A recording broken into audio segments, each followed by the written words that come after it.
Hiya, so it's Gaz here from Moth Creaturae. I thought I'd give you a quick update. Well, it's not so much an update on the workshop, it's more like how we adapt and overcome, right? So it's a little like ditty from me, I suppose. So I got the doors the other day that I mentioned in the previous video. There's someone's old French doors they were external doors, they're solid wood. They're not hardwood, but they are solid, which means I can adjust the size, because if it was the veneered stuff, it would be like lightweight, inside the house. But you can't really plane them down too much, because as soon as you take them down too much, you end up getting to the hollowed door where it's got like compressed cardboard in. Because these are solid wood, I'm able to like shave off quite a bit of material from the edges. So with these, I needed to take off like sort of just over 4 centimeters, 4.6 centimeters of each side, or 46 mil if you like, sort of, right? I use millimeter measurements. But for this door here, what happened was, because I don't have a bandsaw, got my router, love my router, it's probably my favourite tool to use with woodworking, so useful. But I don't have a bit sort of deep enough to do, what's that, like a 2-inch door or something, like, 1 3/4 inch door. Obviously you can do one side, trim it down, then turn it over and do the reverse on that side. But I thought I'll lose the majority of it. I take off this much material off one edge, and I'll use my jigsaw to do it. Start using a handsaw, and it's taking bloody forever. So I use my jigsaw. I love my jigsaw, it's a great piece of kit. However, the issue with jigsaws is often the fact that the blades have a tendency to bend.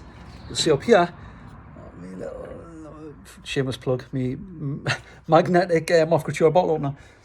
I've got one jigsaw blade here, which is the one that I'm using now. I'll save it up here so it can store me jigsaw on the shelf flat. But that's a relatively thick one. It is for doing hardwood, and it's got nice little teeth on it, right? Not small enough to do metal, but definitely small enough to not mess up wood. These ones here were a little bit thinner. I think that was a Bosch one. These ones were Makita ones, a little bit thinner, right? And they snapped, 2 of them. Sods. Now, when I was doing my cuts, looked great from the top. You don't cut on the line, you cut on the waist side of your line, like 1 millimeter, 2 millimeters probably. And then you can reduce, like fine tune it with your sander, right? Or a plane, if you've got a plane. I don't have a plane, so I've used my belt sander, and then to take off the final stages with me sort of flat reciprocating sander, I think that's what they're called. Anyway, look brilliant on the top. Turn the door over, look at the fucking nightmare there, because the blade bent. So not so bad there, what the hell's happened there? Oh my god. And what's happened is it's took off an extra 2 centimeters of material, right? So it's completely bodged it up. This door's fit for the bin now, unless we apply a little bit of Moth Creaturae creativity. So what I figured was, I'm going to roll with it. Not going to change it, right? So the other side is not going to be the true measurement it was going to be. What it's going to be now is, this has probably got here 2 centimeters to the edge of the framework. I'm going to have to do that on the other side as well, so it looks even, right? 2 centimeters on that side. Then what I'm going to do is, because these are going to be external doors from my workshop, I'm going to have tools and stuff in here. I want these doors to be bombers. Clearly they're made of glass, so I'll put some blinds or something behind it, but securities, people could always smash it.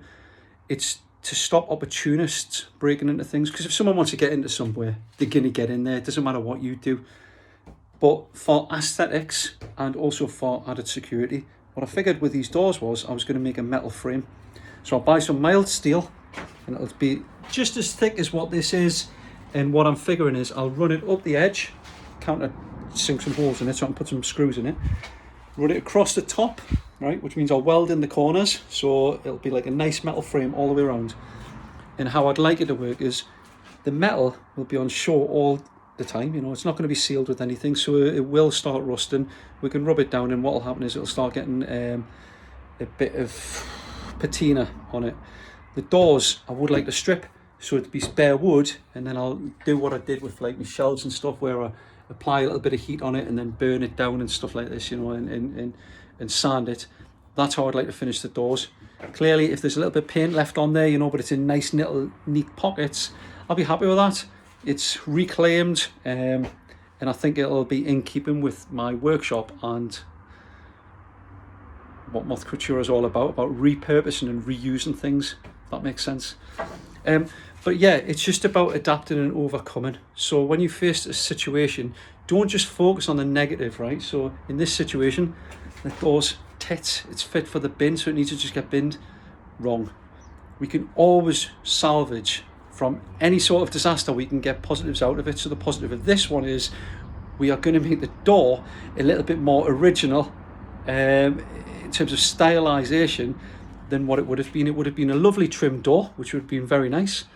Now it's going to be a bit more arty because we're going to have to make it, you know, fix that. And the way that we're going to fix it is we're going to embrace the scars that we're going to add to it by creating something new around it, like the metal frame. If that makes sense. I hope it does. Probably doesn't. Anyway, there's 5 minutes of your life gone, right? Hope you're all well. Take care. Bye.